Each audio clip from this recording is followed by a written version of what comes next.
So here we are again on another segment of In Between. That's in between all those honking horns. We are here on a hilltop just below Ramat Rachel. And today we're looking at an ancient Byzantine church. This church is shaped like an octagon. I'm standing on the outer wall right here. And as you see, the shape of the church, it has 8 sides. It's an octagon. And the early Byzantines would build their churches in this style, this architecture. A lot of people don't know this, but the Church of Nativity, which is a couple miles that direction in Bethlehem, was originally an octagon shape, just like the one we have here. As well in Nazareth at the Church of Annunciation, the earlier Byzantines liked this style of architecture. And when they built it, they would build it around a sacred place. And off behind me, you have an outer octagon, which is the center of the church, and there's a stone right there. Well, why is that stone there? Well, it's believed that on their way to Bethlehem, they stopped here, and Mary sat down on that stone. So wherever Mary sat down, we have a church. And usually you have more than one church. There's a later period church which is just across the street. I'll show that to you a little later. That's also considered the church. When they were enlarging this road, this is where they found this particular church. And they didn't really know what church it was, and they had to go back in historical records to kind of figure out where is this church? They've heard about the church which is just across the street, but this particular church was much earlier, and they believe that this was the actual church where they may have mentioned in one of the ancient texts concerning where Mary sat down on her way to Bethlehem. Now, a lot of the mosaics were taken out of here and preserved. At one point they were going to bury to keep the erosion from the rain and the wind, because it's been buried since the 3rd century, 3rd, 4th century. So this is a very, very early church, and I'm going to go up and grab the camera and we'll do a walk around, and I'll explain a few things about what's left here. Not a whole lot left here, but there's a little interesting architecture which some of you may be interested in. Well, as you see across the street, there's some ruins on the other side of the road. This is Hebron Road. This is the road that goes to Hebron. And they were widening the road, and this is how they found this particular church. On the other side of the road, you see that fences. They're building a rail line for the Jerusalem rail line. Call it the light train. So those ruins on the other side of the road were from the Arab Turkish period. And off in this area we see some old olive trees. I don't think these olive trees are as old. Look at the large root system on this one. I don't think these olive trees are as old as the ones in Yosemite. Usually the roots on this tree actually look pretty old. Sometimes the trees were cut down and then they would grow from the roots back up. So maybe, I'm not a tree specialist, but maybe this tree is only about 300 to 500 years old. It's definitely an old olive tree if you like olive trees. Okay, so now we're going to go down and look at some of the structures.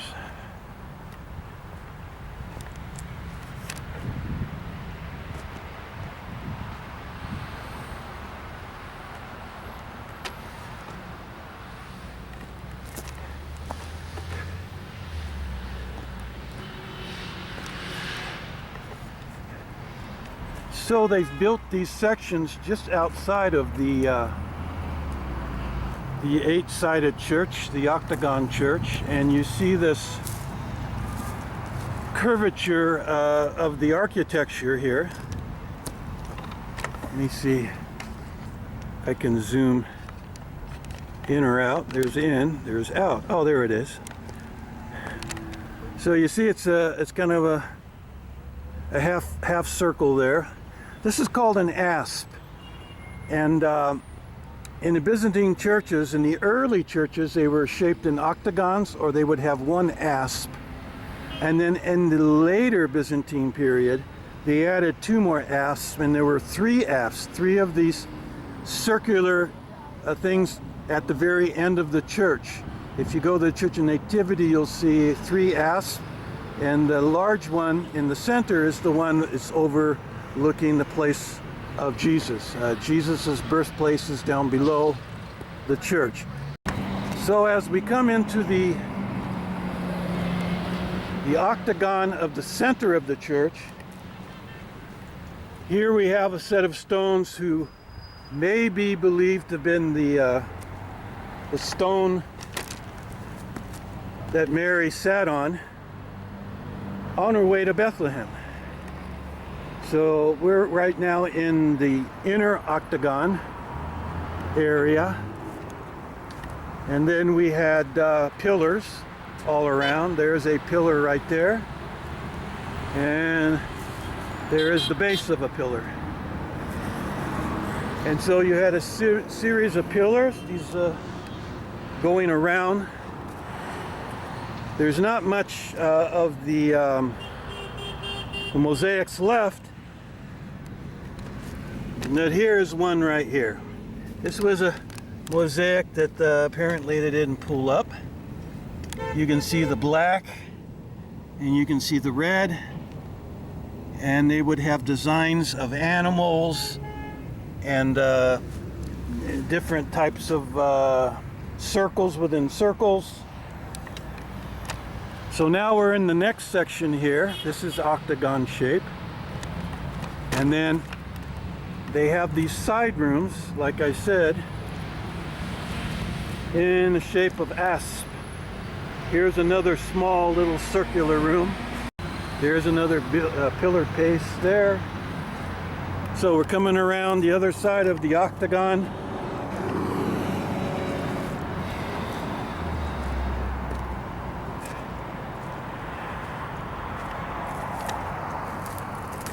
And here we have an outer court, which is outside of the surrounding the church, and here we have the pillar bases.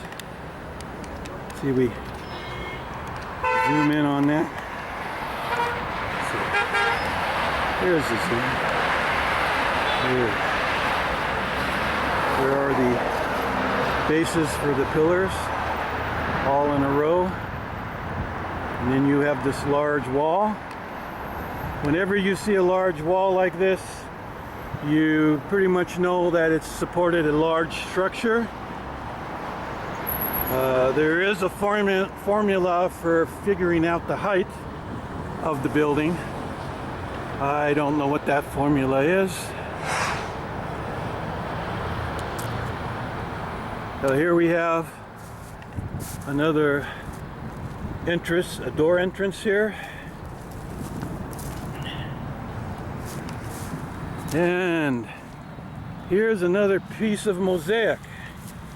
This one you can see a little more. The red almost looks like an arrow, and then you've got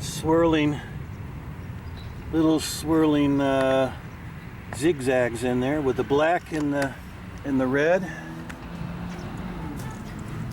Here's another one with a little red or blue, and there's a line running across there. And these are all tiny little stones that are put into place by the artist, creating beautiful designs. And in the museums you can see some of these designs.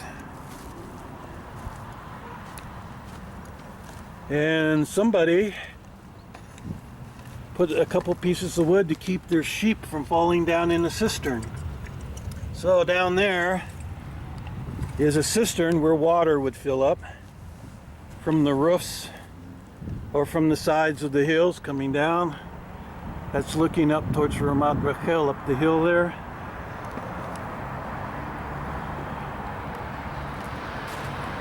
Oh, I just noticed this.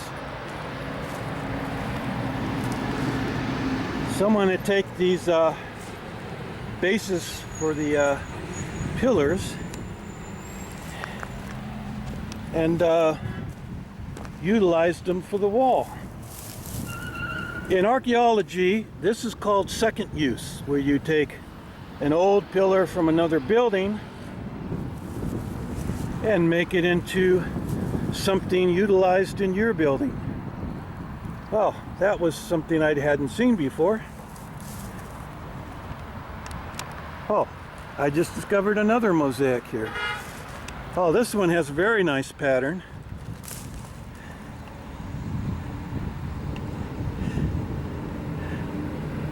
I'm going to go get my thing of water. The best thing to do when you're doing mosaics is to wet it. That way the colors come out. As you wet the mosaics, a little bit of dirt there, the color really comes out. Here you have kind of a blue. It's very pretty blue, almost let me get out of the sun. There we go. It almost looks like turquoise.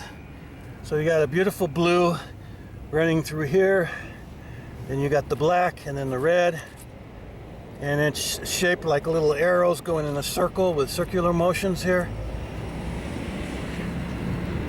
That water really makes it come out. Yeah, really beautiful colors there. This is what the archaeologists do when they discover a mosaic. I ran out of water. Get that mud off of there. There's another. You got blue on this side and blue on that side. And then you got the arrow shapes going around in a circular motion around the actual sanctuary. So way off in the distance, let me see if I can zoom in on that. That is the other church. I'm trying to, there it is. There you can see the belfry of the other church in the corner of the building there. This is also another church, and from that church you get direct line to Bethlehem. From this point you can't really see Bethlehem because there's a little bit of a hill in the way, but from that church you can see Bethlehem on more than a clear day. On even a cloudy day you can see Bethlehem from there. And so here we have two churches near each other.